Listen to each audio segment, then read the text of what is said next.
폭염도 폭염이지만 농민들은 요즘 가뭄이 더 걱정입니다. 다 말라 비틀어져 다 죽어가고. 보령댐의 저수율이 사상 최저치인 아스팔트와 콘크리트로 덮인 도로 등이 빗물을 흡수하지 못해 사태를 더 악화시켰습니다. 계속되는 폭염 속에 농업 용수를 공급하는 일부 호수가 말라가고 있습니다.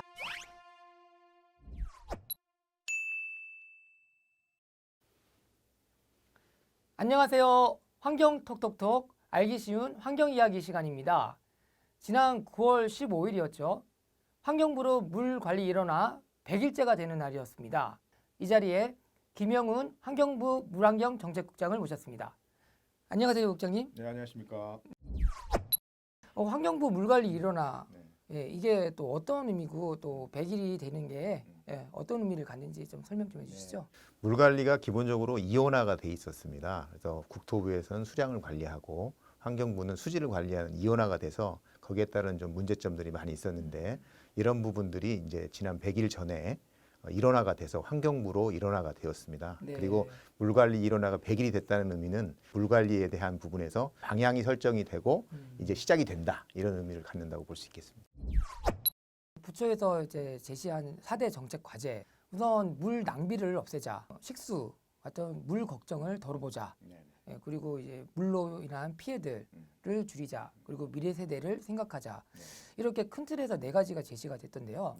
버려지는 물을 어떻게 하면 최대한 재활용을 할 것이냐. 그래서 빗물 같은 경우도 우리는 많이 바다로 내려보냅니다. 근데 이런 빗물들을 재활용할 수 있도록 하는 방법. 그다음에 이제 하수라든지 폐수를 재이용하는 방법들을 통해서 낭비를 최소화하려고 하는 것들이고요. 상수도의 경우에 누수가 되는 부분들이 많이 있습니다. 이런 부분들을 누수가 되지 않도록 하고 또 상수원 중에도 광역 상수도가 있고 일반 이제 상수원이 있는데 이런 부분들을 통합해서 관리를 하다 보면 낭비적인 요인을 많이 줄일 수 있을 것으로 생각됩니다. 댐을 건설해서 관리로 흔히 얘기하는 댐 건설 관리의 어떤 패러다임을 전환을 하겠다라고 이제 발표를 하셨는데요.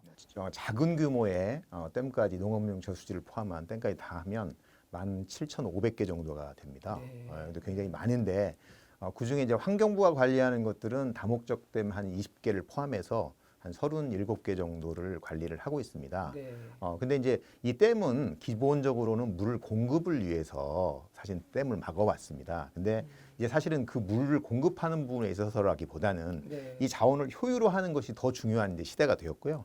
대규모 댐은 막기 어렵기 때문에 그 댐을 건설하는 것보다는 관리 차원으로 패러다임을 바꿔야 되겠다는 생각을 하는 것이고요. 그다음에 중소규모 댐의 경우에는 유역 공동체에서 이것이 꼭 필요하다라고 결정을 하시고 공감대가 형성이 되면 그런 부분의 경우에 한정해서 추진을 하겠다라는 저희들 계획입니다.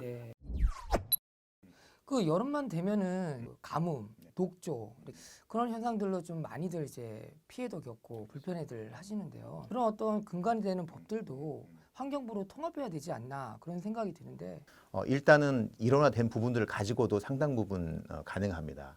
수자원 관리위원회라든지 이런 것들을 통해서 관리가 가능하고요. 이 하천 시설물의 경우에도 그다음에 이번에 이제 물관리 기본법이 만들어졌기 때문에 거기 안에서 국가위원회라든가 유역위원회를 통해서 충분히 물관리가 가능합니다. 그래서 아직까지 오지 않은 부분이 있지만 그럼에도 불구하고 물관리에는 크게 어려움이 없을 것으로 예상하고 있습니다. 이 법들도 결국에는 또 소관 부처가 다 다르던데 이 역시 물관리 일어나는 차원에서 보면은 좀 통합으로 이렇게 추진돼야 되지 않나요? 맞습니다. 나중에는 이제 통합될 수 있을 것으로 저희들은 보고 있고요. 지금 현재에도 앞서 말씀드린 대로 이제 물관리 기본법을 통해서 충분히 협의가 가능하고 조정이 가능하도록 체계는 이제 갖춰졌다고 볼 수 있습니다. 그래서 발전용 댐이라든지 하는 부분들도 통합적으로 운영을 해서 물의 어떻게 보면 효율성을 높이는 이런 작업들은 계속 해나갈 수 있을 것으로 보여지고요. 미래 세대를 위한 물 관리, 4대강 자연성 회복과도 좀 밀접한 연관이 있다고 보여지는데요. 이 4대강 보호 같은 경우에는 어떤 식으로 이제 되는 거죠?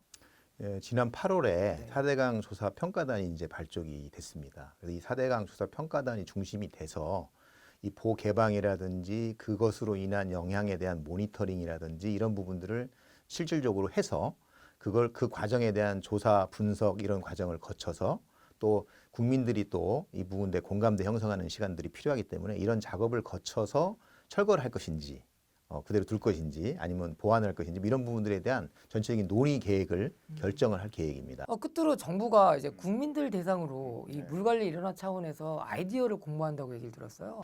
빗물을 활용한다든지 강을 복원한다든지 하는 주제로 한 4개 주제를 정해서 국민의 아이디어를 좀 모집을 하고 또 거기에서 좋은 아이디어를 주신 분들에게는 좀 네. 수상도 좀 하고 상금도 좀. 예, 그렇게 네. 좀 하고 그걸 통해서 좋은 아이디어가 모여지면 이 아이디어를 다시 정책에도 좀 반영을 해서 네. 좀 새로운 어떻게 보면 물 정책을 수립해 나가는 데도 좀 네. 참고를 하고 기업을 육성하고 하는 차원에도 반영할 수 있는 게 있다면 반영하고 네. 이렇게 해 나갈 계획입니다. 예.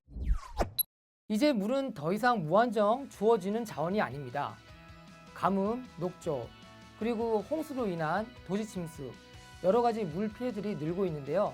통합 물관리 일원화 차원에서 우리에게는 숙명과 같은 과제라는 생각이 듭니다. 오늘 귀중한 시간 내주셔서 감사합니다. 감사합니다. 네.